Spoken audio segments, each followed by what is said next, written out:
Tere, mina olen Henrik. Ja mina olen Toomas. Ja see siin on 100 aastat üksildust. Aga mis asi on 100 aastat üksildust? 100 aastat üksildust on romaan, mille kirjutas Colombia kirjanik Gabriel José de la Concordia García Márquez, kes elas 1927. aasta 6. märtsist 2014. aasta 17. aprillini ning võitis 1982. aastal Nobeli kirjanduse preemiat selle romaani eest. Vau, need 3 fakti autori kohta olid väga huvitavad. Tõepoolest, aga romaani ennast on raske lugeda. Jaa, ma olen proovinud. See on kohutav ja raskesti aru saada tekst. Pikad ja keerulised laused, hullud puude küljes, pime naine, kelle kohta keegi aru ei saa, et on pime, inimesi lastakse maha, aga surnuid ei ole, mitte midagi ei ole aru saada. Seda küll, et teos on veide, aga see ei ole siiski täiesti arusaamatu. Tõesti või? Jah, suur osa teosest räägib peamise tegevuspaiga isoleeritud Colombia küla Macondo allakäigust. Oota, aga kas Macondo oli siis see nimi, mille tüübid rajasid? Võinud, jah. Nii, ja siis on Macondos toimusid kõik need asjad, nagu see kodusõja, tööliste mäss, tehnoloogia areng, mis veel? On oluline. Aga peamine teema, mis seal oli, on aja kordumine. Ehk siis see, mis juhtus enne, juhtub teisel kujul ka hiljem. Oota, kas see on siis miks nende Puendi meestel 2 erinevat nime oli? Jah. 7 põlvkonna jooksul oli Puendiate peres ainsad poiste nimed Jose Arcadio ja Aureliano, mis veel lisaks, need nimed määrasid nende poiste iseloomu. Kas see on miks kõik need Jose Arcadiod olid sellised melisepapad ning tugevad, aga kõik Aurelianod olid hoopis sellised vaiksed tagasihoidlikud ning kalkuleerivad? Täpselt, see oli selle loomata. Aga kes nendest tegelastest on sinu arvates kõige tähtsam? Kindlasti Ursula. Ursula, see vana naine, kes pimedana ringi käis, sest ta oli silmakae. Jah, ja keegi ei saanud aru, et ta pime on. Mis siis temaga? Esiteks, ta oli kõige kauem elus.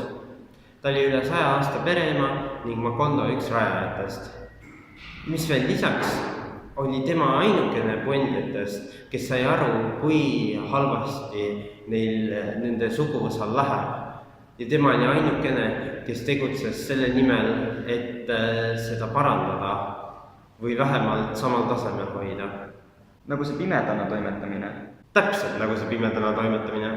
Olgu, see on päris hea. Aga kuule, me pidime ka tsitaadilaamatust võtma. Mille me võtame? Loeme selle raamatu lõppu ette.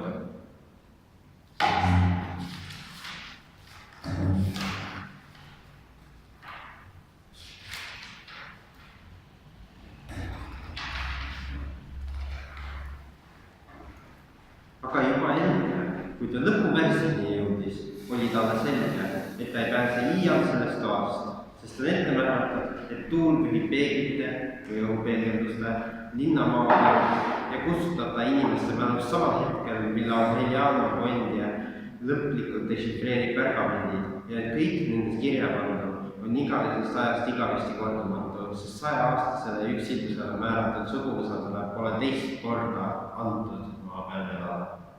Tänan, Hendrik. Selle tsitaadi vaimus tahan kokkuvõtvalt öelda, et Gabriel José de la Concordia García Márquezi teost oli väga huvitav lugeda. Kuigi vahel kippusid mõtted rappa minema, sest pikad ja keerulised laused ning tegevuste mitte päris lineaarne paiknemine raskendasid teose mõistmist. Aga just selline stiil aitas välja tuua selles olulised teemad. Nimelt isolatsioon, kordumine, näiteks sõjad ja nimed, ning dekadents, mille parimad iseloomustajad on Puendiate maja ja Ursula, kes seal elas ja töötas ning andis endast parima, et natukenegi korda veel hoida, minnes seejuures isegi nii kaugele, et alles pärast tema surma avastati, et ta tegelikult oli olnud juba 10 aastat silmakae tõttu pime. Kuid lõppkokkuvõttes ei olnud sellel lool mingit tähtsust, sest tuul puhus kogu küla minema, sealmaal hetkel, kui Puendiate pere viimane liige lõpetas mingisuguse müstiliste pergamentide, mille pani kirja üks mustlane, kes käis tihti külas selle algusaastail, dešifreerimise. Kuid paremaks mõistmiseks tsiteerin otse raamatust asjakohase lause. Aga juba enne, kui ta lõpuversini jõudis, oli talle selge, et ta ei pääse iial sellest toast, sest on ette määratud, et tuul pühib peeglite või õhupeegelduste linna maa pealt ja kustutab ta inimeste mälust samal hetkel, mille Aureliano Puendia lõplikult dešifreerib pergamendid ja et kõik nendest kirja pandu on igavesest ajast igavesti kordumatu, sest 100-aastasele üksildusele määratud suguvõsadele pole teist korda antud maa peal elada.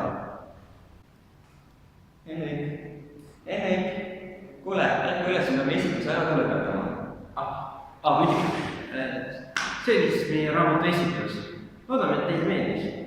Ja kui alguses ütlesime, mina olen Henrik ja mina olen Toomas. ja see oli meie video 100 aastat üksilduse kohta. Näeme jälle, kui me veel midagi tegema peame. Tšau, tšau!